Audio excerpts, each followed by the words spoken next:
And for more now, we are joined by Noam Woldenberg. He is a Columbia University student and vice president of Students Supporting Israel there, and he joins us from New York. Noam, thank you for joining us. First of all, your reaction to the resignation of President Shafik, and whether you think this will lead to some change. I think it's a bit too soon to react. Minouche obviously didn't handle the situation last year perfectly. But with that being said, the president of Columbia, that role it'll be a tough role to fill, especially navigating all the tension on campus. What I can say, though, is that the Jewish community is excited for a potentially new start. We hope that the new president will be an ally for us. We hope that the new president will make sure that we are treated equally to the rest of the students, that when we try to organize vigils, we aren't met with restrictions. Like the SJP side, they're able to organize rallies whenever they want. They get to break the rules. We just hope that equal rules can be applied across the board.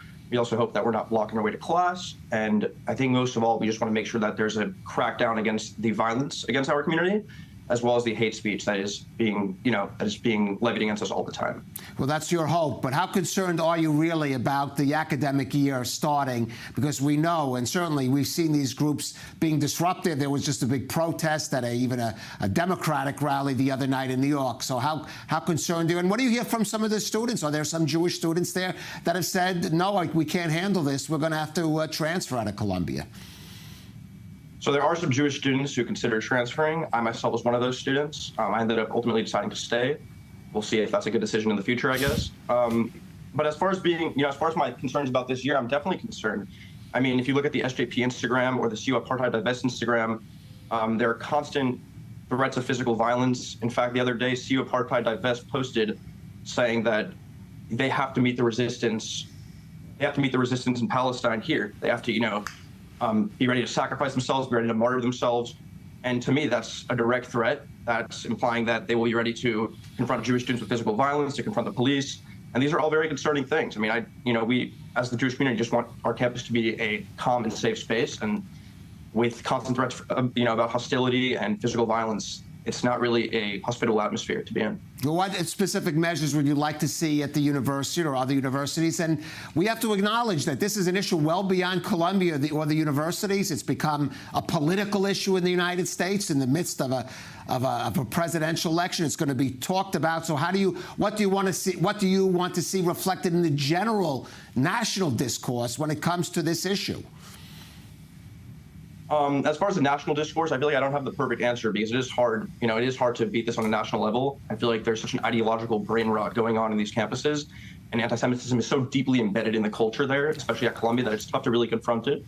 But I would say that first and foremost, Columbia should be kicking out Kaimani James. There were reports recently that a very threatening anti-Semite on campus, Kaimani James, might return to Columbia next fall. Kaimani is the student who said that he'd kill all Zionists in a Zoom meeting with Columbia administration. So the Zionist community and the larger Jewish community really felt unsafe after hearing this. This student was suspended, but if he comes back, I think that would be a travesty. So, we must see him get kicked off campus, and we must see other threatening students who have engaged in physical violence against the Jewish community, who have brandished the Hamas flag. These students must be met with disciplinary action. I believe they should be kicked out, but at the very least, they should be punished. And it's a big question, but I just want you very briefly, you talked about a larger intellectual rot, I think the expression you used. Just what did you mean by that?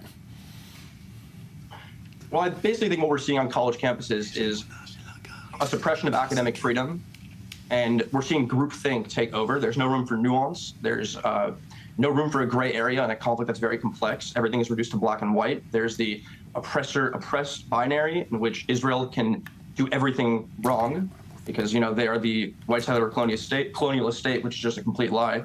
But the Palestinian victims, they can do no wrong, right? So when you have a situation where one side in the conflict is always right and one side is always wrong, you're not really going to get at any answer that is constructive. So I believe we have to kind of lean more into the gray areas. There have to be more, opportunities for dialogue on campus. At Columbia, that's just not the case. There's just a lot of polarization.